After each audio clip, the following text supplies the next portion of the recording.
Hi. Well, today we're going to be talking about delivering your speech. In particular, we're going to be talking about the use of verbals, nonverbals, and visual aids in public speaking. But before we talk a little bit about that, I wanted to mention to you that when you're giving your speech, it's okay for you to use notes.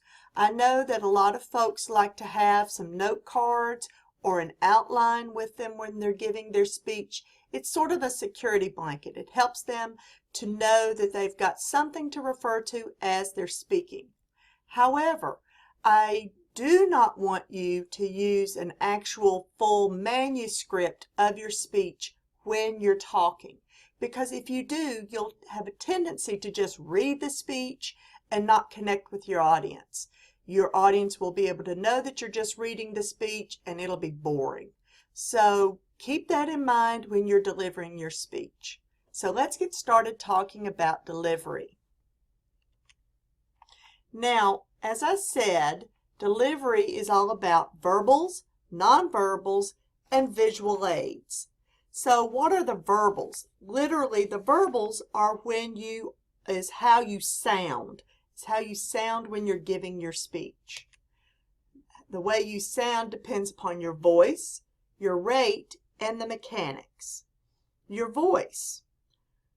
You can change the volume when you're speaking. In fact, you should always have some sort of variety in your voice rate and your voice and your rate when you're speaking.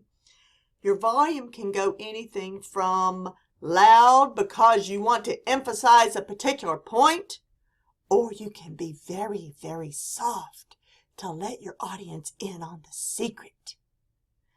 Your pitch can go really, really high because you're excited and you just want people to get excited with you, or you can get very, very low in your pitch so that you can emphasize the gravity of the moment. You can change the inflection as you were speaking in your voice. You can emphasize certain words to engage your audience the way you want them to. You can change the rate, the speed in which you speak. You can talk really, really fast because you want people to get really, really excited about it. You can also talk very, very slowly so that people understand that this is important. You can use creatively pauses to emphasize a point. And like I said, using variety in your rate and in your voice makes a big difference in making your speech interesting. Now, certainly the mechanics of speaking are important. You need to pronounce the words correctly, and you need to articulate the words in a way that people understand them. Don't mumble, and make sure that you know how to pronounce all the words correctly.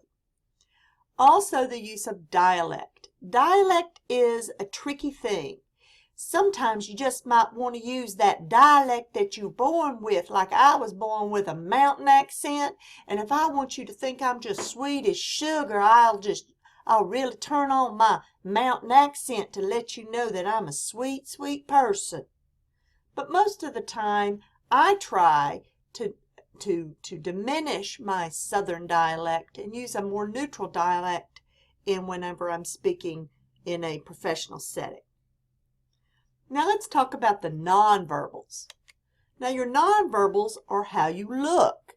That includes your personal appearance, your movement, your gestures, and the way you make eye contact with your audience. Now in your personal appearance, remember, you're giving a speech. It's not about you.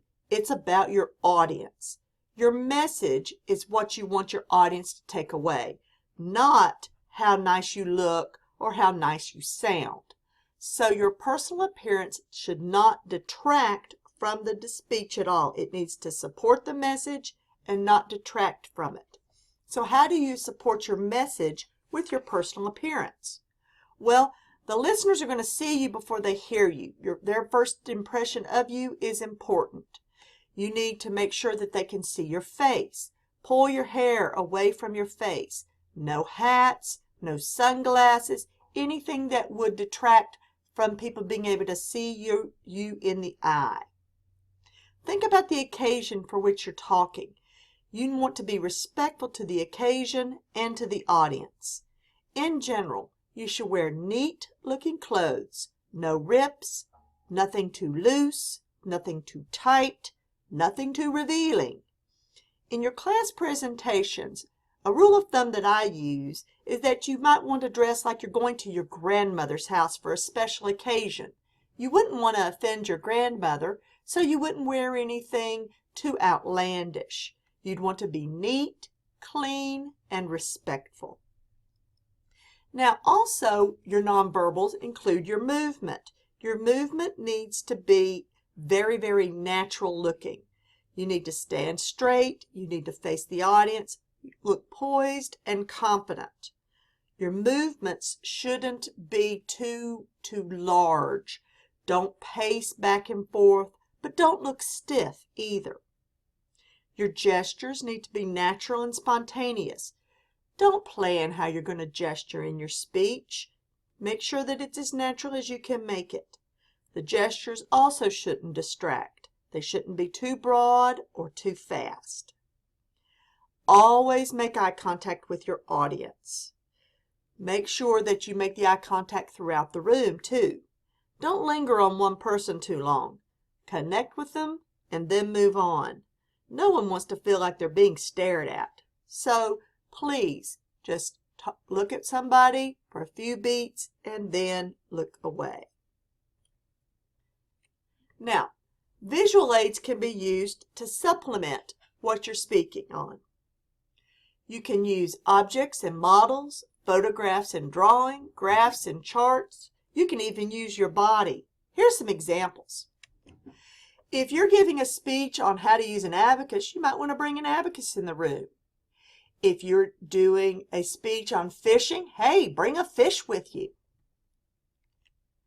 If you are giving a speech on this great trip you took to Alaska, then maybe you might want to bring some pictures and show some pictures of your trip, or maybe a map of Alaska. If your speech includes some information with some statistics, some charts and graphs might be helpful. And finally, you can use your body. If you're giving a speech on yoga, perhaps a few yoga poses would be appropriate. Or if you're giving a speech on tap dancing, then maybe you might want to do a few shuffle steps. So that's about it. If you're delivering your speech in a way that is natural and not distracting to your audience and uses a nice variety in pitch, rate, and voice, then I think that you'll be very well pleased with your presentation. That's it.